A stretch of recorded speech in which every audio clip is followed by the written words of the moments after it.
O programa que será exibido a seguir é de total responsabilidade de seus produtores e idealizadores. Unitintas apresenta Sociedade em Questão, na Fonte TV.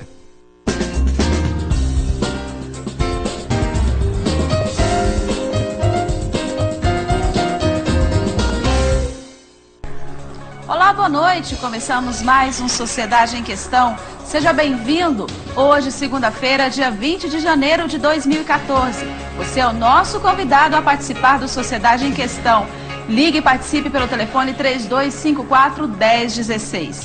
Hoje, nosso tema gira em torno de um problema que vivemos no Brasil desde a época da colonização: o racismo.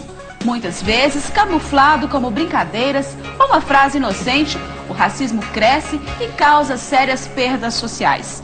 Uma pesquisa publicada em 2011 indica que 63,7% dos brasileiros consideram que a raça interfere na qualidade de vida dos cidadãos. E na maioria, a cor da pele é o fator que mais influencia para o preconceito.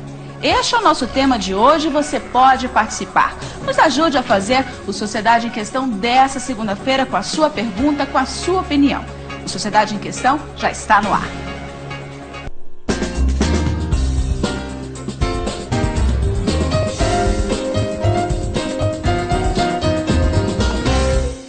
Voltamos com a Sociedade em Questão e vamos falar um pouco aí sobre o racismo, que é a discriminação social, que tem por base um conjunto de julgamentos pré-concebidos aí por avaliação, ou por avaliar as pessoas de acordo com as suas características físicas, em especial a cor da pele.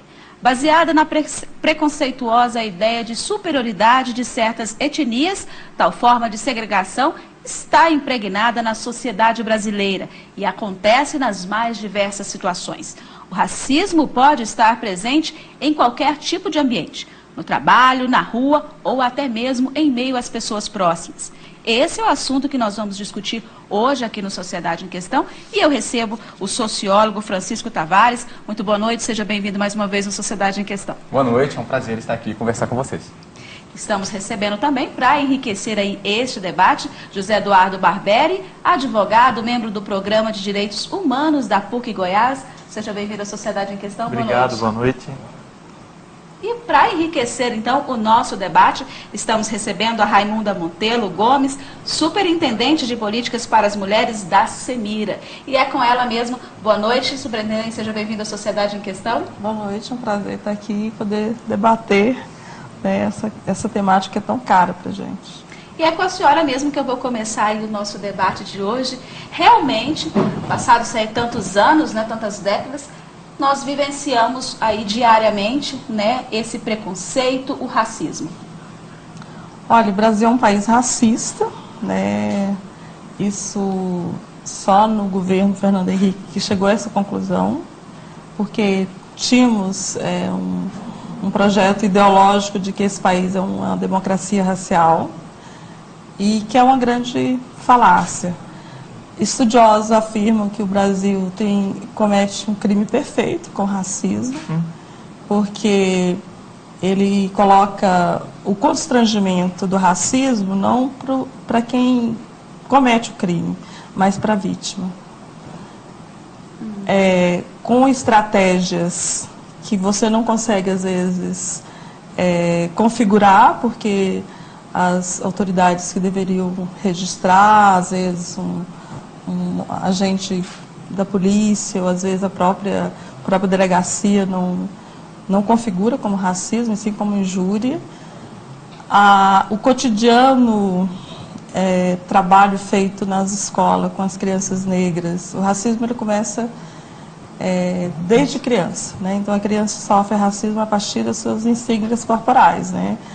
O nosso modelo de beleza, de boa aparência, o negro não consegue alcançar esse modelo, porque você tem mesmo nos dias de hoje, vamos dizer, mesmo agora, no século, né, 21 que nós estamos. 2014, a gente passa eu sugiro, né, inclusive aos telespectadores, que folheiem os jornais, que olhem com atenção o cotidiano dos fatos. Nós vamos ver cotidianamente o racismo no Brasil. Então, o Brasil o apartheid social é muito forte. haja vista aí o rolezinho. O que é o rolezinho hoje? Na ordem do dia, é uma sociedade altamente desigual, que é a nossa sociedade. Nós temos gente muito rica e gente muito pobre, que impede o acesso à juventude negra de ter acesso aos bens de consumo que o resto da população endinheirada tem. Então, o Brasil é racista. E também nós assistimos, né, o ano passado, a onda dos racistas saindo do armário, que é a questão da doméstica, que foi o último degrau que a sociedade rompeu com a escravidão, que foi uma equidade de direitos com relação aos outros trabalhadores, que era a questão do fundo de garantia, né, indenização, 13º, férias. E você conhece algum caso, já presenciou aí uma situação de racismo? Ligue e participe pelo telefone 3254-1016. Agora, professor Francisco Tavares, podemos dizer que isso é uma realidade onde, como nós bem dissemos aí, na escola, até na própria família, há essa questão de racismo. Quer dizer, é um problema social. Sem dúvida alguma, e para além daqueles que dizem, com base numa tese absolutamente minoritária, fácil de se refutar, tanto empírica quanto historicamente, que é atribuída ao Gilberto Freire, para além dessa tese, portanto, de uma democracia racial, e para além da tese de que existe um racismo apenas tácito no Brasil, eu diria que se há uma verdade sociológica em nosso país, é de um racismo patente, de um racismo agressivo. Veja que basta a gente consultar a lista científica e social. Quem são os nossos parlamentares afrodescendentes? Basta a gente perguntar 3 ou 4 famílias tradicionais, nós todos conhecemos esses sobrenomes aqui em Goiás, e perguntemos, uma só dessas famílias versus negros na história da nossa Assembleia Legislativa. O que tem mais? Tem mais essas famílias. Quem são os nossos afrodescendentes no Supremo Tribunal Federal, na magistratura, nos cargos de altos executivos das multinacionais? Por outro lado, quem são aqueles que compõem a população carcerária do Brasil? E o último censo prisional do IBGE, confirmando todos os demais, demonstra a população carcerária é, em sua grande e avassaladora maioria, negra, afrodescendente. Quem são os alvos de operações policiais, em especial com abuso de poder nas periferias brasileiras? São, e há um estudo maravilhoso do Ayrton Ribeiro, que foi defendido na USP, uma dissertação de mestrado, ele demonstrou isso empiricamente com relação à Polícia Militar do Estado de São Paulo, são os negros. Portanto, há claramente uma pobreza que tem cor no Brasil, e que tem cor negra. Há claramente uma cultura que, desde a piadinha, passando por programas humorísticos, chegando ao simples achincalhe, há uma lógica institucional de exclusão do negro dos espaços de poder e de riqueza e de inclusão do negro nos espaços de opressão, com preferência para o cárcere. Isso não é um racismo tácito, isso é quase um apartheid, é um racismo institucionalizado que vem desde as partes mais abstratas da cultura até o que há de mais rígido na institucionalidade. Isso precisa ser combatido. E a prova disso é o ministro, né, Joaquim Barbosa, que nós vivenciamos ali, né, pudemos conhecer a sua história de luta para chegar no posto onde chegou hoje, né, exatamente essa luta e esse preconceito que ele sofreu, não é isso, doutor, durante toda a sua caminhada, a sua trajetória, né, até hoje chegando como ministro. Principalmente num curso, que é o curso de Direito. Exatamente. E ele é um curso bem, não vou chamar reacionário, mas ele é um curso embranquecido, né? Aliás, dentro dessa discussão do racismo, como que a diferença do racismo nos Estados Unidos com o racismo brasileiro, que no racismo houve realmente a divisão da questão de cor, e no Brasil houve uma ideia de embranquecimento, vamos embranquecer. E o importante era você se transformar branco, alisar o cabelo, se vestir como branco, muitas vezes passar o pó de arroz para você entrar na sociedade. Fico feliz de ouvir, porque é importante no direito você primeiro fazer com que a vítima da violência perceba o que é a violência que ela sofreu. Então ela sentir que ela sofreu, ela é vítima de um racismo, de uma agressão, seja ela verbal, ideológica, física, um impedimento de um direito, de um exercício. E também o agressor, porque é tão comum o agressor agredir que para ele é normal. Vítima, agressor, se transforma em cultura. É tão cultural essa ideia de que nós podemos falar, tem neguinho aí que saiu. Exatamente. Mas são expressões do dia a dia que a gente usa que é de tal forma violenta e que a gente não tem essa noção. Eu tenho um histórico na ONU de que foi homenageado, eu vou talvez me enganar pelo país, mas um país estrangeiro em que usou-se a palavra Níger, né, que era a denominação de negro, de preto, mas usado como um apelido ofensivo, mas foi homenageado. A pessoa que foi homenageada não se sentiu vítima, mas uma outra família negra, afrodescendente, ela se sentiu agredida e pleiteou. Na justiça do país dela foi negado todos os recursos para retirar o nome. Somente a ONU, no tribunal da ONU, foi mandado que a determinada condecoração fosse retirada. Então, para a gente perceber que nós temos que primeiro mostrar para a vítima da violência do racismo, dessa imposição de uma cultura branca, de que ele está sendo vítima de entrar num shopping, vítima de não entrar no emprego, vítima de não lecionar, vítimas de fazer um curso de direito. Vítimas diariamente, não é isso, doutor? Vítimas diariamente, quer dizer, por exemplo, numa seleção de empregos, né, vamos supor, o negro ele pode ter um currículo invejável, mas muitas vezes aquele que não tem nenhuma qualificação eu brinco não é selecionado. Durante as minhas aulas, eu falo para meus alunos, dê uma volta no shopping. Vocês vão ver onde é que está o negro enquanto profissão. Se ele está limpando o chão, se ele está como segurança, ou se ele está como atendente de uma grande loja de marca. Ou se ele é o gerente, ou se ele é o dono, criado. Você vai ver que... Eu sempre coloco que o Brasil, ele empreendeu políticas públicas para impedir o negro de ascender, de ter direito à terra, porque quando aboliu a escravidão, quem trabalhava na terra eram os negros. Então a nossa reforma agrária está sendo adiada desde o período da abolição.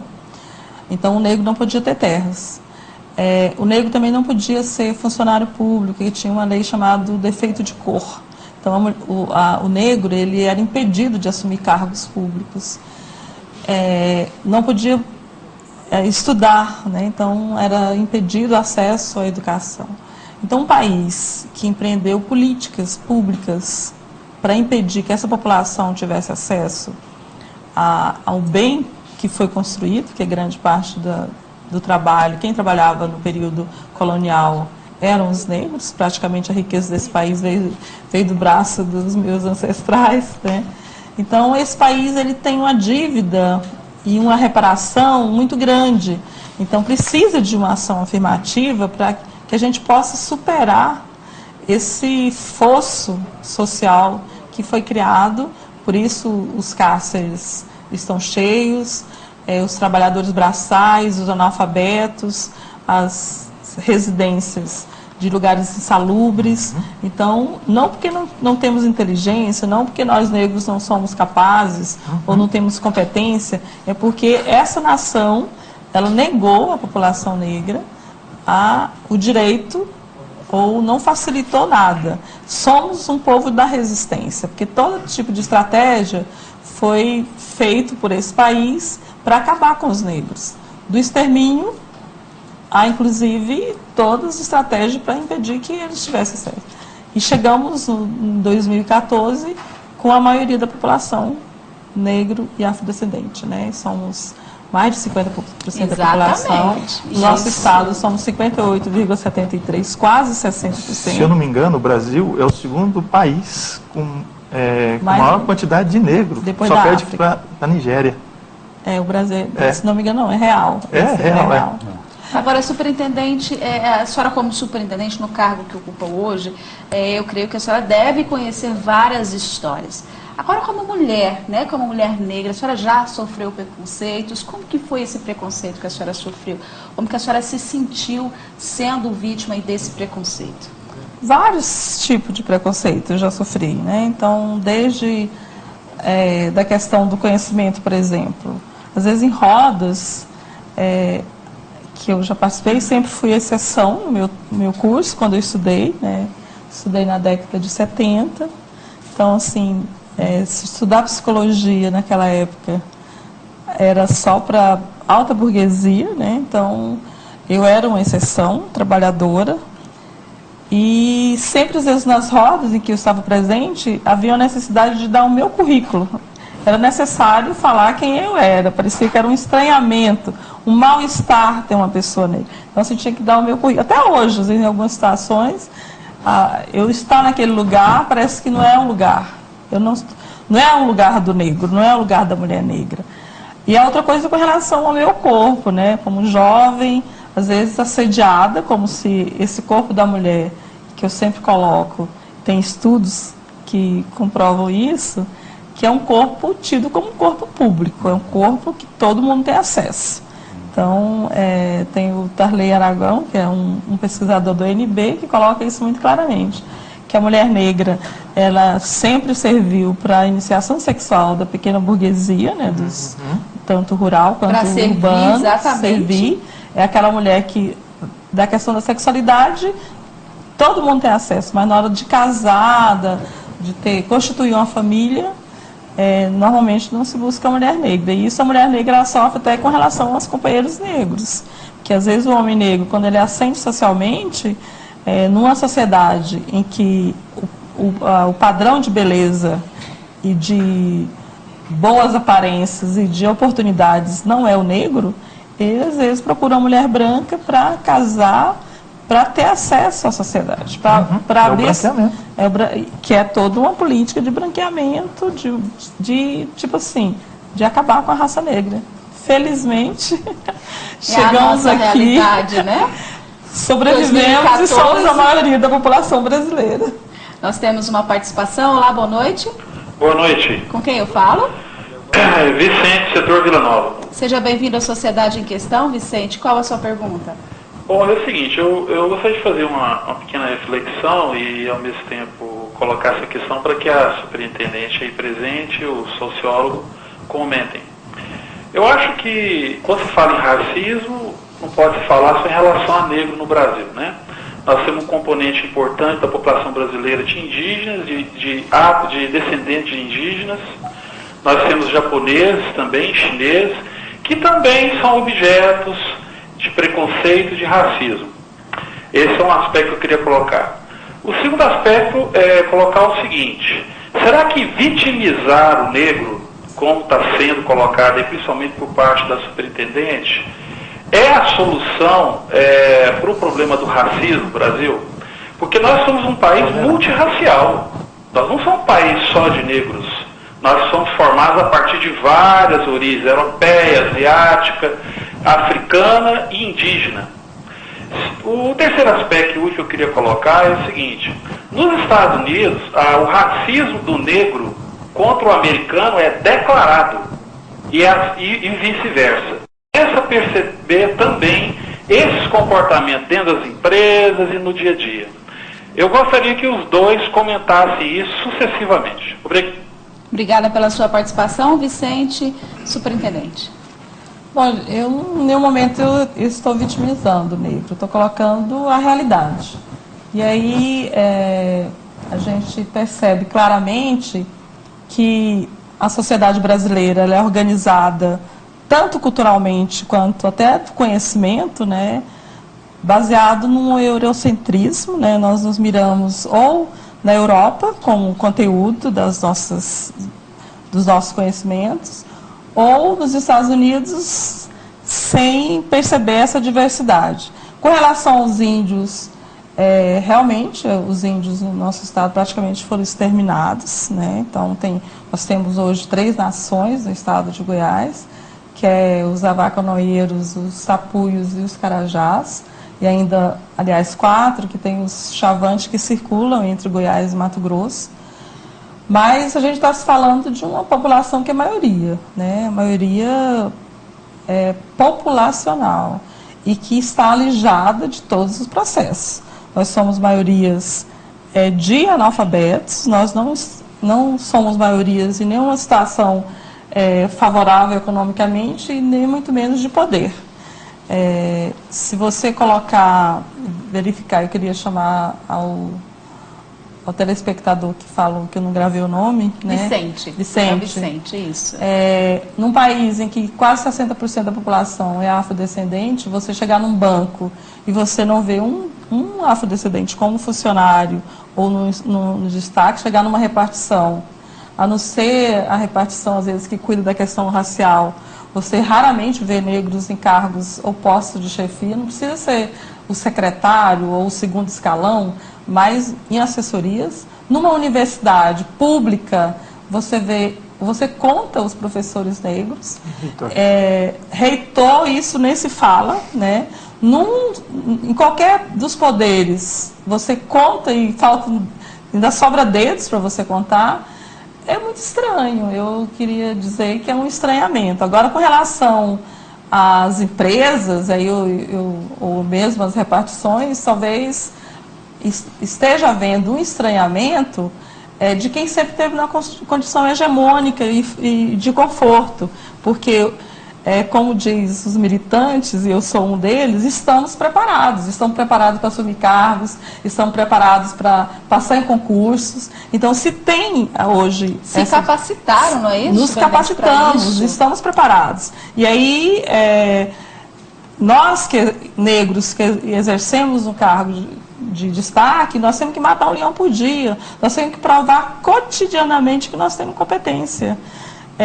O que não é exigido das pessoas que não são negras. Agora, com relação aos japoneses, eu confesso que eu não conheço, né? Sei que não sendo igual ou não sendo branco, cristão no Brasil, você vai sofrer qualquer tipo de preconceito, porque você não está no padrão da maioria, no padrão que é como tido o padrão aceitável, normal, dominante. Se você está fora desse modelo, se você é negro, se você é gordo, se você é homossexual, se você não é cristão, você é do candomblé, ou você é espírita, você é xamânico, ou qualquer outro, ou islâmico, se você não está dando padrão, você é visto com suspeição.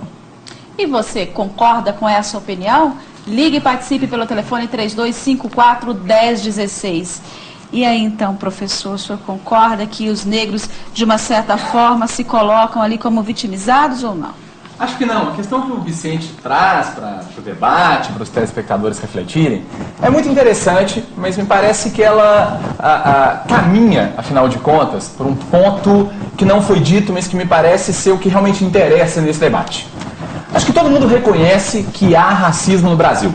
Os dados estatísticos, as pesquisas culturais, os estudos históricos deixam bem clara a presença do racismo. O próprio Vicente o reconhece e o estende, por exemplo, aos povos indígenas, assertiva com a qual eu concordo do início ao fim. Ato contínuo, ele faz uma comparação com o caso dos Estados Unidos da América, dizendo lá há um conflito declarado, portanto uma guerra suposta entre brancos e negros, e aqui reinaria a paz. Sociologicamente, com os dados disponíveis, eu não posso concordar com essa premissa. Não reina uma paz nesse país. O que reina, na verdade, é uma opressão unilateral sem resistência. E quando passa a haver uma resistência, logo, uma não vitimização por parte dos negros que se organizam, aí disse, ora, vocês querem fazer a guerra. Não, eles apenas querem se organizar para dar cabo a um ciclo de opressão que existe ao longo dos anos. E aí a gente chega concretamente ao que nós estamos discutindo aqui. Para acabar com o racismo, políticas públicas estatais, tanto afirmativas como repressivas contra essa prática, são interessantes ou não? Eu entendo, e os dados sociocientíficos me respaldam, são interessantes. Portanto, cotas nas universidades, cotas como há no estado do Mato Grosso do Sul para o serviço público, repressão penal aos casos de racismo, tudo isso contribui para uma sociedade mais pacífica, mais harmônica, mais igualitária, e não para gerar guerra nenhuma. Agora, para isso, a gente tem que abrir mão de uma premissa. A ideia de que na sociedade todos nós somos apenas o fruto do nosso esforço individual. Isso não é verdade, e eu vou dar o meu próprio exemplo. Eu passei em segundo lugar, quando eu fiz a graduação, no vestibular de Direito da Universidade Federal de Minas Gerais, um dos mais concorridos do país. O meu mérito individual quanto a isso, honestamente, é pouco ou quase nenhum. Tanto que meus pais nem me deram parabéns. Eu estudei na escola particular que era a melhor da cidade. Quando eu tinha dificuldade em alguma matéria, eu tinha professor particular. Eu fiz intercâmbio fora do país. Eu já podia naquela época, com 17 anos, estudar 3 idiomas. Aí eu vou competir com um jovem que, à mesma época, trabalhava de office boy, sofria todos os dias o chamado baculejo e tudo mais das autoridades policiais na porta da sua casa, tinha que estudar num cursinho popular de noite, e aí eu vou concorrer com ele e digo, eu tenho mais mérito do que você? Isso seria uma humilhação, um achincalho, uma falta de respeito. Com as ações afirmativas, aquela pessoa vai poder frequentar a mesma faculdade que eu. Aí então as oportunidades são iguais. E os dados empíricos o comprovam. O desempenho de cotistas, tanto como servidores públicos, como acadêmicos, não é pior nem melhor, mas no agregado idêntico ao dos demais estudantes. Então acho que aquilo que a gente entende como uma guerra entre brancos e negros por conta de políticas que dão acessos diferenciados a negros em espaços que lhes estão fechados desde a escravidão, desde o Brasil colônia, não é uma guerra, mas é uma política para a paz. E sem essas políticas é que a guerra ocorre, mas de forma silenciosa. Quer dizer, igualdade, nós estamos bem longe. Exatamente. Nós vamos aí fazer um breve intervalo e voltamos falando aí sobre o racismo. Não se iluda, formas ofensivas de brincadeiras usando aí características, né, ofensivas fazem parte sim dessa realidade. Nós voltamos já falando mais sobre esse assunto.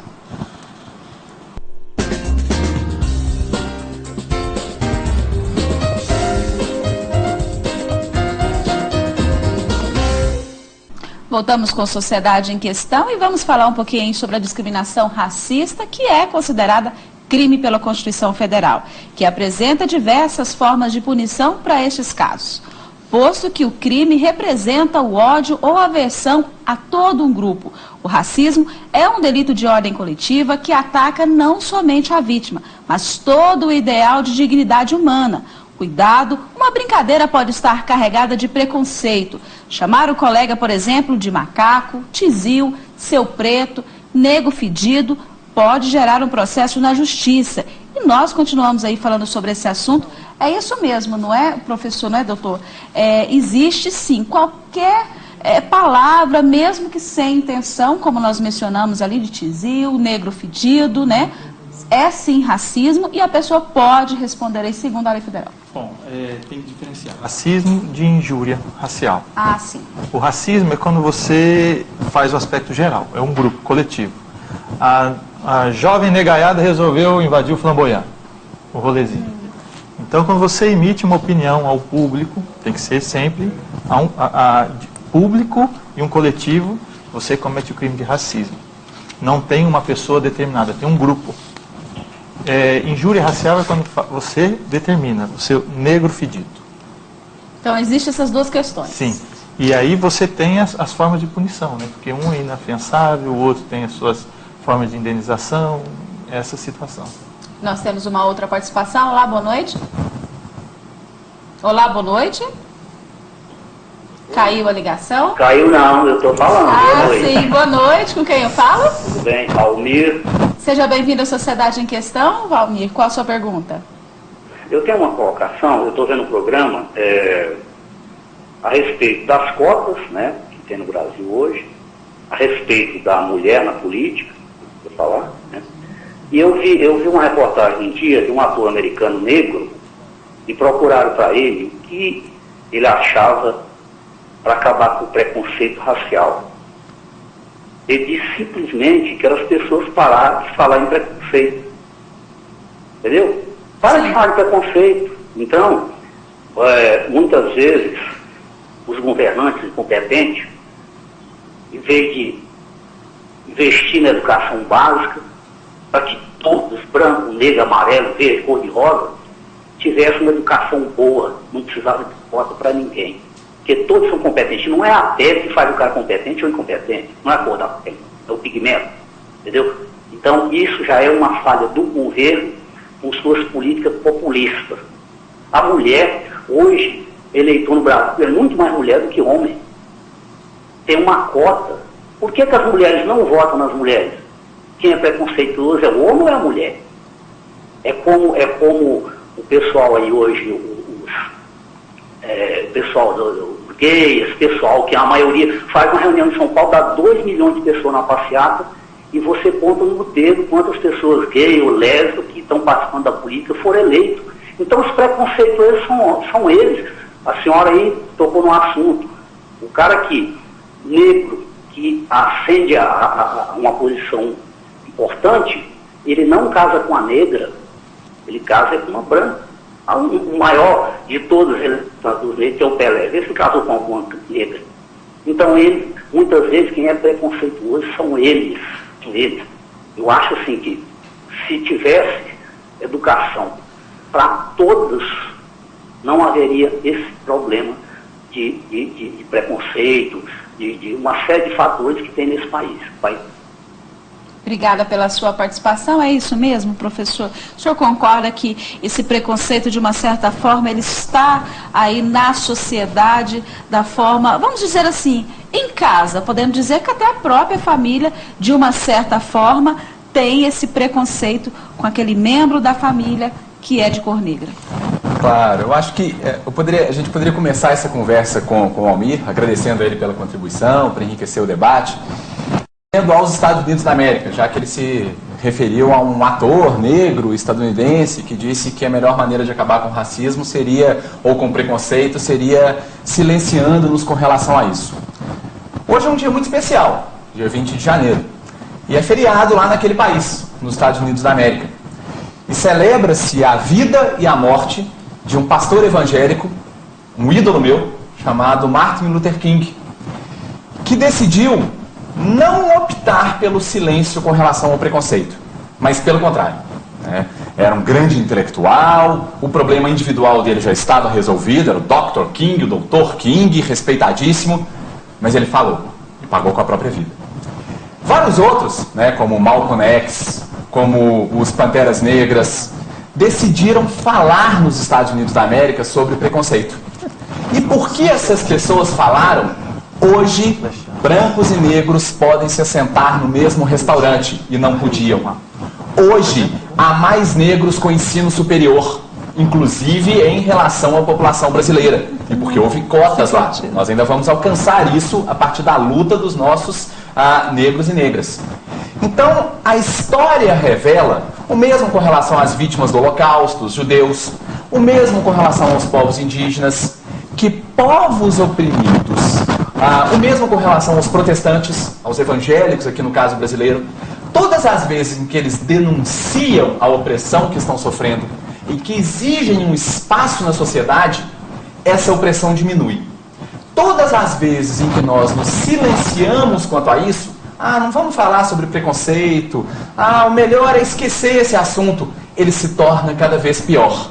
E os exemplos históricos, portanto, revelam, inclusive no país mencionado pelo Almir, nos Estados Unidos da América, onde, não por acaso, hoje, dia 20 de janeiro, é feriado em homenagem a uma figura que não quis ficar quieta com relação ao preconceito e ajudou na construção e na conquista de muitos direitos para aquela população, os quais nós, brasileiros, ainda perseguimos.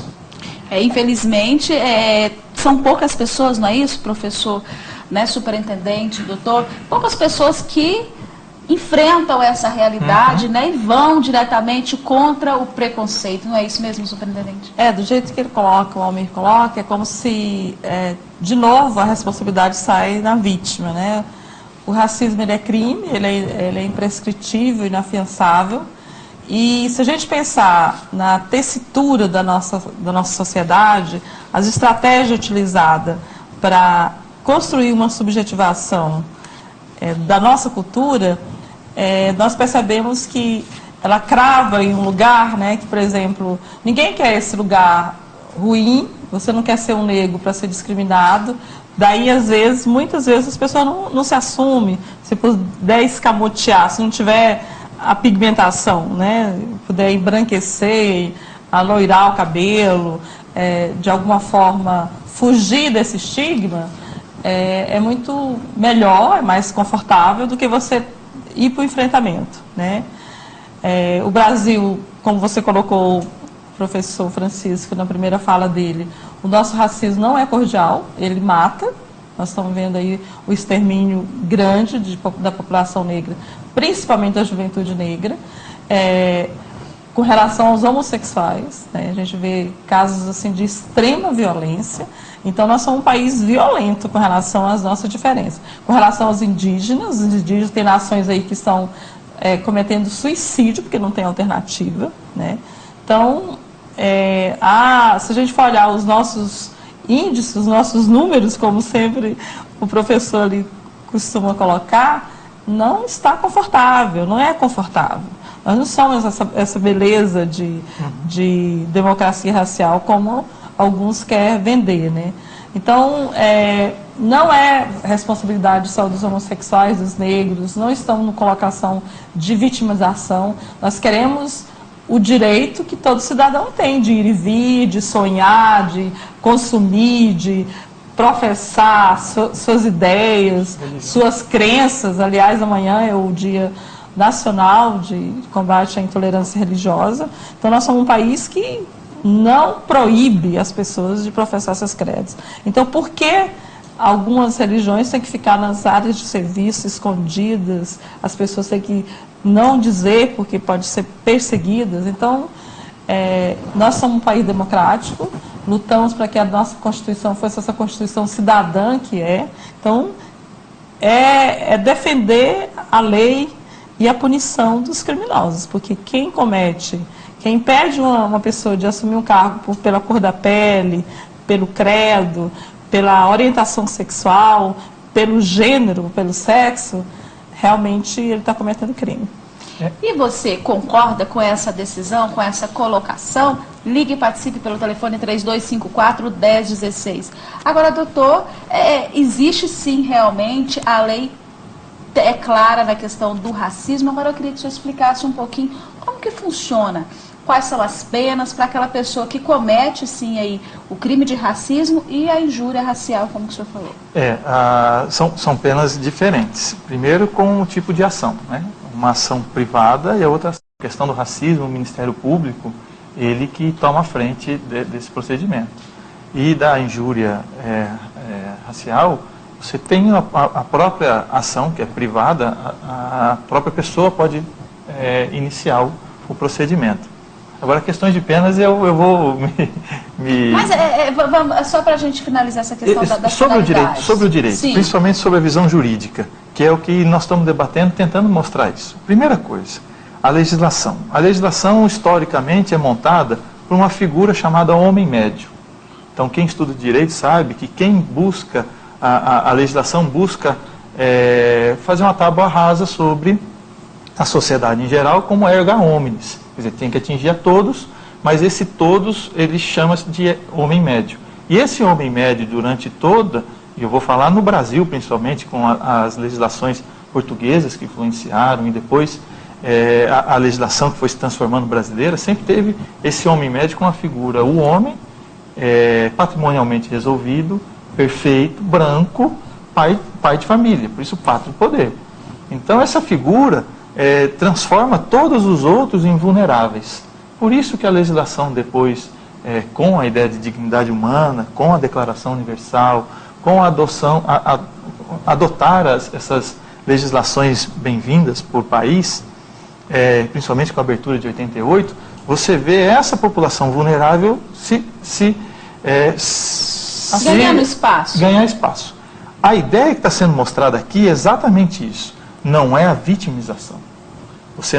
A legislação não dá caráter à vítima, mas ela mostra o que é o crime, quem é o agressor, e você transforma a vítima num lado de empoderar-se. Então você conscientiza ela que isso é um ato de violência. Que ela tem sim que fazer valer os seus direitos, assim como nós, né, brancos, quando somos aí caluniados, né, como somos aí de uma azedo. Exatamente, né, vitimizados de alguma forma, quer dizer, nós buscamos os nossos direitos. O negro tem o mesmo direito que o branco. Achei interessante ele falar de cotas e falar da mulher, que a própria, ela é discriminatória, mas se não fosse uma legislação que fala a quantidade de mulheres presentes no Congresso Nacional, cotas. Cotas para a participação da mulher no processo legislativo. Cotas da pessoa com deficiência para ter também o seu empoderamento. É cota para negros. Então essas chamadas minorias sociológicas e antropológicas e vulneráveis, porque quem faz a legislação é o homem, não é a mulher. E aí, com relação aos negros, eu queria chamar a atenção que quando aportados nesse país, né, capturados, não viemos pela nossa vontade, nós não estávamos na condição de cidadão, era de coisa, de peça, Isso. de objeto, de patrimônio. Então, a luta nossa é para a gente chegar à condição de cidadão. E ainda não chegamos, né? Se a gente vê as condições que vivemos, a extrema maioria da população negra do Brasil, e aí, se a gente olhar, a miséria no Brasil tem cor, a loucura no Brasil tem cor, a prisão tem cor, a criminalidade, não porque cometemos mais crimes, mas é porque, às vezes, se você for fazer uma pesquisa nos cárceres, a extrema maioria da população que está lá encarcerada, ela já devia ter saído de lá, não foram julgados. A gente presenciou, o Mensalão nos trouxe pedagogicamente que no Brasil quem tem dinheiro, quem tem poder, tem estratégia para não ser preso e não ser condenado. Então, vivemos num país que não tem equidade com relação aos direitos, né? Então, eu queria colocar para o Arthur, né? Que Almir, para ter mais sensibilidade com relação a observar, né? Aos fatos, os números no Brasil, né? Então, e essa realidade que nós temos hoje. E a realidade que temos. Então, só para a gente concluir, antes da gente concluir, nós vamos atender um outro telespectador. Olá, boa noite. Boa noite. Boa noite. Com quem eu falo? É Júnior Pinheiro. Seja bem-vindo à Sociedade em Questão. Qual a sua pergunta? Eu sou do Parque das Nações, Aparecida de Goiânia. Primeiro, parabenizar, né, os participantes da mesa por estar explicando para a gente um tema tão complexo como esse, estão explicando muito bem. E é claro que racismo, discriminação, a gente pensa logo na questão de um país que tem educação, né? Acho que tudo passa pela educação acima de tudo. Quando se discute muito isso, é porque essa nossa população às vezes falta conscientização. E eu quero perguntar para todos da mesa, inclusive para a superintendente, que está mais envolvida nessa área no dia a dia, falou-se muito de lei, se existe uma estatística de punição mesmo, quando a pessoa é discriminada, quando ela é ofendida, onde procurar, a pessoa que se sente discriminada no dia a dia, porque a discriminação hoje está nos 4 cantos do mundo, na verdade, né? Saber deles da mesa, se eles têm parâmetros para colocar para nós que estamos do lado de cá, né? E como recorrer quando a pessoa se sente ofendida, né? Principalmente a superintendente, políticas públicas que vêm sendo feitas para conscientizar a população, a gente não vê muito. A gente vê falando de lei, vê falando que a pessoa é discriminada, enfim, mas na prática do dia a dia, as políticas públicas, elas pecam muito. Tem uma secretaria municipal, tem outra estadual, tem outra federal, mas o resultado a gente não se vê na prática. Então eu queria perguntar para eles como resolver isso, porque só resolve-se esse tema através de conscientização, e conscientização está ligada à educação. Obrigada pela sua participação. Vou falar então com o senhor, doutor Francisco. É ótimo porque a questão trazida pelo Júlio é muito boa para se debater e dialoga com o último argumento apresentado pelo Almir. Então acho que a gente vai enriquecendo esse debate cada vez mais. Que é justamente de que maneira a gente pode vencer uma cultura de racismo que faz muitas vezes com que o próprio oprimido pense com a cabeça do opressor. Isso é comum na dominação de classe, isso é comum na dominação religiosa e não poderia ser diferente no racismo. Acho que um conjunto de políticas públicas pode ajudar ou contribuir fortemente nesse sentido. Primeiro, temos que oficialmente admitir o que já é um fato histórico. Há racismo em nosso país. Com certeza. Em seguida, nós precisamos pensar em como incluir, portanto, para debelar o racismo. E aí me parece que tem um par de políticas que faz muito sentido. Falou-se muito aqui em educação. Educação, me parece que tanto do ponto de vista objetivo, o que ensinar nas escolas, quanto do ponto de vista subjetivo, quem vai ter acesso ao ensino. O que é que a gente faz primeiro para acabar com o racismo? Gente, o racismo é um problema tão urgente, tão grave e tão sério, que a gente faz as duas coisas ao mesmo tempo.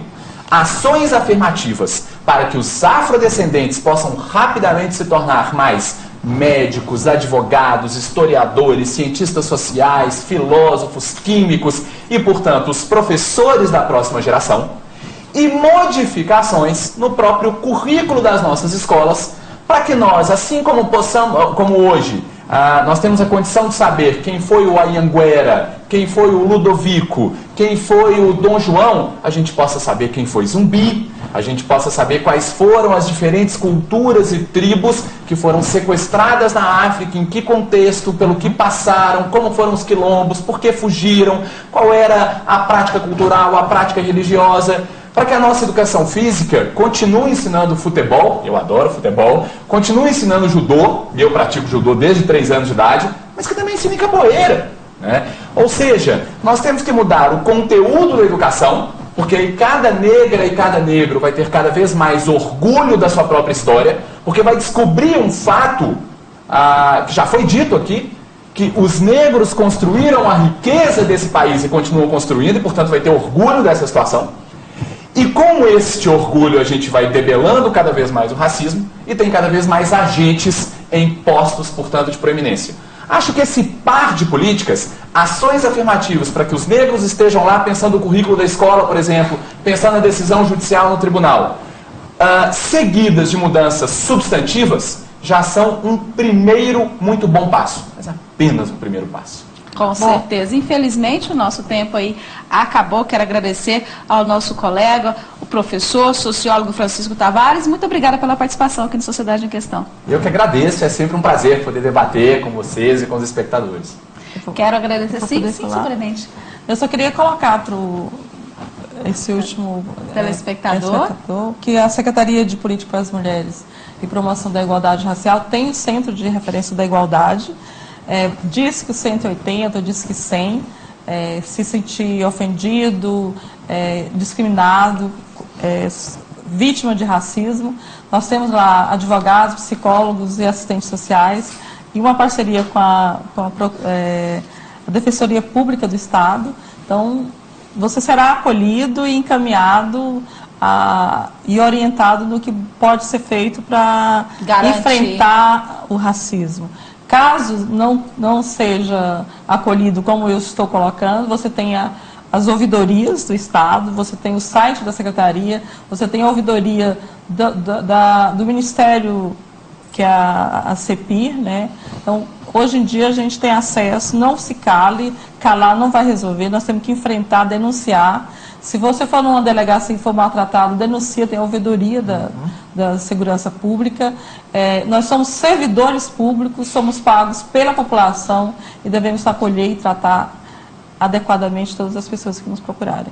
E fazer valer aí os nossos direitos. Quero agradecer então a participação da Superintendente de Políticas para as Mulheres, da Semira, Raimunda Montelo, né? Gomes, muito obrigada pela participação aqui no Sociedade em Questão. Eu que agradeço a oportunidade e estou à disposição para contribuir com o debate, esclarecer a população, porque mudar mentalidades não é fácil. Com certeza. Quero agradecer também a participação aqui do Dr. José Eduardo Barbieri, advogado, membro do Programa de Direitos Humanos da PUC Goiás. Muito obrigada pela participação. Eu que agradeço, estou às ordens quando precisar e vejo quanto esse programa é importante para fazer como política pública e em questão afirmativa também, que ela faz a inclusão. Quero agradecer muito a participação de todos os nossos convidados. Quero agradecer também a sua participação. Muito obrigada pela sua audiência, por você que nos acompanhou. O Sociedade em Questão desta segunda-feira fica por aqui. Voltamos na semana que vem com novas discussões sobre o universo das relações humanas. E a nossa frase de hoje para reflexão é de Morgan Freeman.